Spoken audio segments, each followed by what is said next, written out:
इस्राएलियों ने यरदन नदी को पार किया। यरदन नदी को पार करना इस्राएल के इतिहास की एक महत्वपूर्ण घटना थी।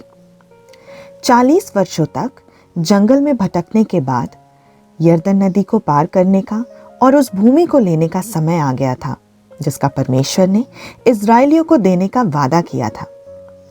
जिस तरह लाल सागर को पार करने से इस्राएल की स्थिति गुलामी से आज़ादी में बदल गई, उसी तरह यरदन नदी से होकर वादा किए गए देश में जाने से इस्राएल एक भटकती हुई भीड़ से एक स्थापित राष्ट्र में बदल गया। ये कहानी हमें बाइबल में यहोशू की पुस्तक के 3 और 4 अध्याय में मिलती है। ये उस समय की बात है जब इस्राएली शित्तीम के पास वादा किए गए देश की सीमा के पास पहुंच गए थे। इस समय उनके महान नेता मूसा की मृत्यु हो गई थी और परमेश्वर ने मूसा के उत्तराधिकारी यहोशू को इस्राएलियों का नया नेता नियुक्त किया था। कनान देश में प्रवेश करने से पहले यहोशू ने वहां अपने 2 जासूसों को भेजकर वहां के बारे में सब कुछ पता कर लिया था। फिर दूसरे दिन सवेरे यहोशू और इस्राएल के सभी लोग उठे और उन्होंने शित्तीम को छोड़ा और यरदन नदी तक की यात्रा की और वहां उन्होंने अपने डेरे लगाए।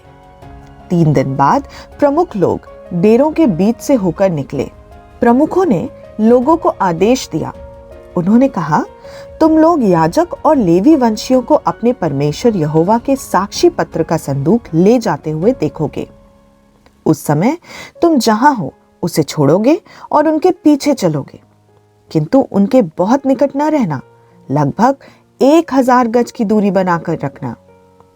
तुमने पहले इस ओर की यात्रा कभी नहीं की है, इसलिए यदि तुम उनके पीछे चलोगे तो तुम जानोगे कि तुम्हें कहां जाना है। तब यहोशू ने लोगों से कहा, अपने को पवित्र करो, कल यहोवा तुम लोगों का उपयोग चमत्कार दिखाने के लिए करेगा। फिर यहोशू ने याजकों से भी बोला, साक्षी पत्र के संदूक को उठाओ और लोगों से पहले नदी के पार चलो। इसलिए याजकों ने संदूक को उठाया और उसे लोगों के सामने से ले गए। तब यहोवा ने यहोशू से कहा, आज मैं इस्राएल के लोगों की दृष्टि में तुम्हें महान व्यक्ति बनाना आरंभ करूंगा। तब लोग जानेंगे कि मैं तुम्हारे साथ वैसे ही हूं जैसे मैं मूसा के साथ था। फिर उसने बताया कि याजक साक्षी पत्र का संदूक लेके चलेंगे और उनसे कहना कि यरदन नदी के किनारे तक जाएं और पानी में पैर पड़ने से पहले ही रुक जाएं। तब यहोशू ने इस्राएल के लोगों को परमेश्वर यहोवा का आदेश सुनाया और कहा कि यह इस बात का प्रमाण है कि साक्षात परमेश्वर सचमुच तुम्हारे साथ है, और यह इस बात का भी प्रमाण है कि वह तुम्हारे शत्रु कनान के लोगों, हित्तियों, हिव्वियों, परिज्जियों, गिर्गाशियों, एमोरी लोगों तथा यबूसी लोगों को हराएगा और उन्हें उस देश को छोड़ने के लिए विवश कर देगा। प्रमाण यहाँ भी है कि सारे संसार के स्वामी के साक्षी पत्र का संदूक उस समय तुम्हारे आगे चलेगा जब तुम यरदन नदी को पार करोगे। फिर उसने कहा कि इस्राएल के 12 परिवार समूहों में से 12 व्यक्तियों को चुनो। याजक सारे संसार के स्वामी यहोवा के संदूक को लेकर चलेंगे। वे उस संदूक को तुम्हारे सामने यरदन नदी में ले जाएंगे। जब वे पानी में घुसेंगे तो यरदन के पानी का बहना रुक जाएगा और उस स्थान के पीछे बांध की तरह खड़ा हो जाएगा। फिर याजक लोगों के सामने साक्षी पत्र का संदूक लेकर चले और लोगों ने यरदन नदी को पार करने के लिए अपने अपने डेरों को छोड़ दिया। उस समय फसल पकने का समय था और यरदन नदी अपने तट को डुबोए रहती थी, अतः नदी पूरी तरह से भरी हुई थी। याजकों ने वाचा का संदूक का बड़ा बक्सा उठाया और पानी की ओर चलने लगे। पानी तेज था और बहुत खतरनाक लग रहा था, लेकिन वे बस चलते रहे। फिर एक आश्चर्यजनक बात हुई। जैसे ही याजकों के पैरों ने यरदन के तट को छुआ, पानी का बहना बंद हो गया। याजक जहां भी जाते थे नदी सूख जाती थी। यह ठीक वैसा ही था जब लाल सागर मूसा के लिए अलग हो गया था। वे संदूक को लेकर यरदन नदी के बीच में गए और फिर रुक गए। जब याजक संदूक के साथ खड़े थे तब सब लोग पार होकर उस पार चले गए और उनमें से कोई भी गीला नहीं हुआ। परमेश्वर चाहता था कि लोग हमेशा याद रखें कि उसने यरदन नदी को कैसे रोका। जब सभी लोगों ने यरदन नदी को पार कर लिया, तब यहोवा ने यहोशू से कहा, लोगों में से 12 व्यक्तियों को चुनो, हर एक परिवार समूह से एक व्यक्ति चुनो, और उनसे कहो कि वे वहां नदी में देखे जहां याजक खड़े हैं, उन्हें वहां से 12 पत्थर ढूंढ निकालने हैं। फिर उन 12 पत्थरों को अपने साथ ले आओ और उन 12 पत्थरों को उस स्थान पर रखो जहां तुम आज रात ठहरोगे। इसलिए यहोशू ने हर एक परिवार समूह से एक व्यक्ति चुना। फिर उन 12 व्यक्तियों को एक साथ बुलाकर कहा, नदी में वहां तक जाओ जहां तुम्हारे परमेश्वर यहोवा का पवित्र वाचा का संदूक है। तुम में से हर एक को एक पत्थर खोज कर लाना होगा। फिर उन 12 व्यक्तियों ने यहोशू की आज्ञा मानी। वे यरदन नदी के बीच से 12 पत्थर ले आए। उन्होंने यह वैसे ही किया जैसा यहोवा ने यहोशू को आदेश दिया। वे व्यक्ति पत्थरों को अपने साथ ले आए और उन पत्थरों को वहां रखा जहां उन्होंने अपने डेरे डाले थे। यहोशू ने भी यहोवा के पवित्र संदूक को ले चलने वाले याजक जहां खड़े थे, वहीं यरदन नदी के बीच में 12 पत्थरों को रखा। वे पत्थर आज भी उस स्थान पर हैं। परमेश्वर के आदेश के अनुसार पवित्र संदूक को ले चलने वाले याजक नदी के बीच में तब तक खड़े रहे जब तक ये सभी काम पूरे न हो गए। लोगों ने शीघ्रता की और नदी को पार कर लिया। जब लोगों ने नदी को पार कर लिया, तब याजक यहोवा का संदूक लेकर लोगों के सामने आए। रूबेन के परिवार समूह, गादी तथा मनश्शे परिवार समूह के आधे लोगों ने, मूसा ने उन्हें जो करने को कहा था किया। इन लोगों ने अन्य लोगों के सामने नदी को पार किया। ये लोग युद्ध के लिए तैयार थे। ये लोग इस्राएल के अन्य लोगों को उस देश को लेने में सहायता करने जा रहे थे जिसे यहोवा ने उन्हें देने का वचन दिया था। लगभग 40,000 सैनिक जो युद्ध के लिए तैयार थे, यहोवा के सामने से गुजरे।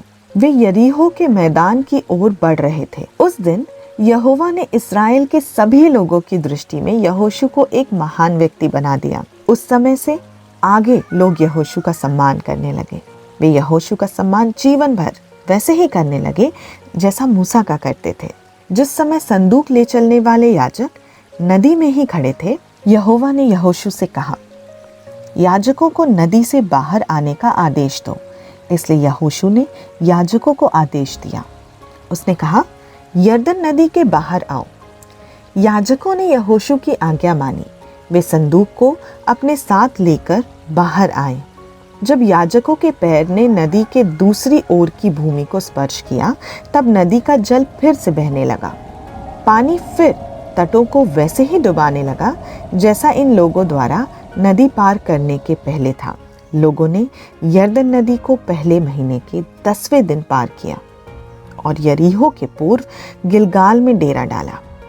लोग उन पत्थरों को अपने साथ ले चल रहे थे जिन्हें उन्होंने यरदन नदी से निकाला था, और यहोशू ने उन पत्थरों को गिलगाल में स्थापित किया।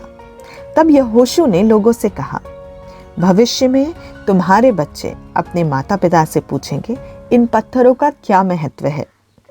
तब तुम अपने बच्चों को बताओगे कि ये पत्थर हम लोगों को यह याद दिलाने में सहायता करता है कि हम इस्राएल के लोगों ने किस तरह सूखी भूमि पर से यरदन नदी को पार किया। तुम्हारे परमेश्वर यहोवा ने नदी के जल का बहना रोक दिया। नदी तब तक सूखी रही जब तक लोगों ने नदी को पार नहीं कर लिया। यहोवा ने यरदन नदी पर लोगों के लिए वही किया जो उन्होंने लोगों के लिए लाल सागर पर किया था। और यहोवा ने यह इसलिए किया कि इस देश के सभी लोग जाने कि यहोवा महान शक्ति रखता है, जिससे लोग सदैव ही यहोवा परमेश्वर से डरते रहें। तो ये थी इजरायलियों के यरदन नदी को पार करने की छोटी सी कहानी। अब आइए देखते हैं ये कहानी से हमें क्या सीखने को मिला। क्या आप कल्पना कर सकते हैं कि आप अपने परिवार के साथ एक छुट्टी पर फंस गए हैं जो कभी खत्म नहीं होती। इस्राएलियों की स्थिति भी कुछ ऐसे ही थी। उनके जीवन में एक के बाद एक मुश्किलें आती गईं, पर परमेश्वर ने कभी उनका साथ नहीं छोड़ा। वह हर कदम पे उनकी सहायता करता रहा। परमेश्वर चाहता था कि इजरायली यरदन नदी को पार करने के चमत्कार से महत्वपूर्ण सबक सीखें। सबसे पहला, परमेश्वर ने प्रदर्शित किया कि वह यहोशू के साथ था जैसे वह मूसा के साथ था। वाचा का संदूक पृथ्वी पर परमेश्वर का सिंहासन था और सचमुच यहोवा ने इस्राएल के रक्षक के रूप में अपनी भूमिका का प्रदर्शन किया। वही परमेश्वर जो यहोशू और इस्राएलियों के संग यरदन में गया था, वही आज हमारे संग है।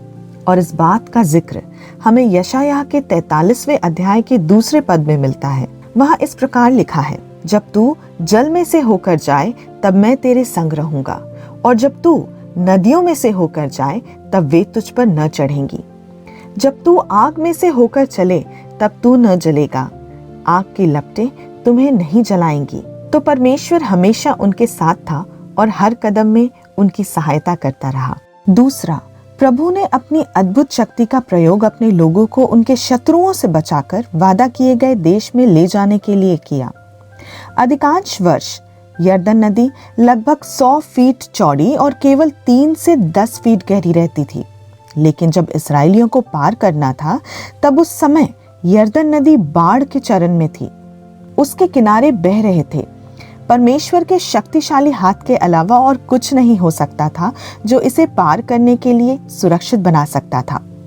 और कोई भी शत्रु परमेश्वर की पराक्रमी शक्ति पर विजय प्राप्त नहीं कर सकता था। इस्राएल के लगभग सभी लोग जिन्होंने मिस्र से भागते समय लाल समुद्र को पार करते हुए परमेश्वर की दिव्य शक्ति को देखा था, अब वो सभी मर चुके थे। और यरदन को अलग करने से इस नई पीढ़ी के लिए परमेश्वर का प्रेम प्रबल हुआ और सभी ने परमेश्वर की शक्ति को जाना और समझा। यरदन नदी बाइबल की महत्वपूर्ण नदियों में से एक है। इसका जिक्र हमें नए और पुराने नियम दोनों जगह मिलता है।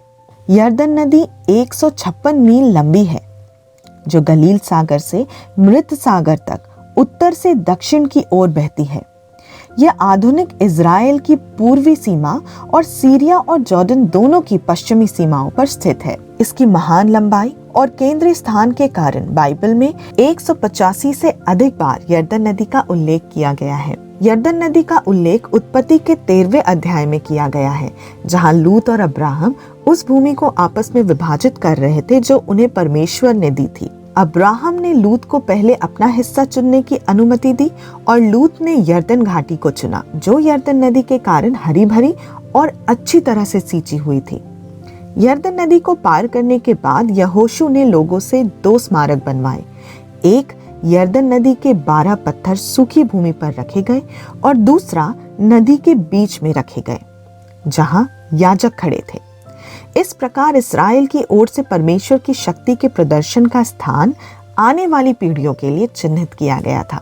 और नए नियम में भी यरदन नदी ने यीशु मसीह की सेवकाई के लिए लोगों को तैयार करने में एक महत्वपूर्ण भूमिका निभाई। यूहन्ना बपतिस्मा देने वाले ने नियमित रूप से नदी पर प्रचार किया और पश्चाताप करने वाले सभी को बपतिस्मा दिया। यीशु स्वयं यूहन्ना के पास यरदन नदी में बपतिस्मा लेने के लिए आए थे और कबूतर की नाई पवित्र आत्मा उन पर उतरा था। और आज भी कई पर्यटक न केवल यात्रा करने के लिए बल्कि उसी स्थान पर बपतिस्मा भी लेते हैं जहां यूहन्ना ने यीशु मसीह को बपतिस्मा दिया था। वहां 12 अलग अलग जगह बनाई गई हैं जहां डूब का बपतिस्मा दिया जाता है। हर साल दुनिया भर से 5 लाख से अधिक पर्यटक उस जगह पर आते हैं। उम्मीद करती हूँ कि आपको ये कहानी पसंद आई होगी। परमेश्वर की ऐसी और सच्ची कहानियाँ सुनने के लिए हमारे चैनल से जुड़े रहें।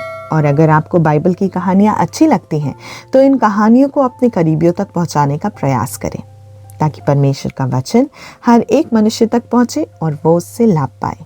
Thank you. जय मसीह की।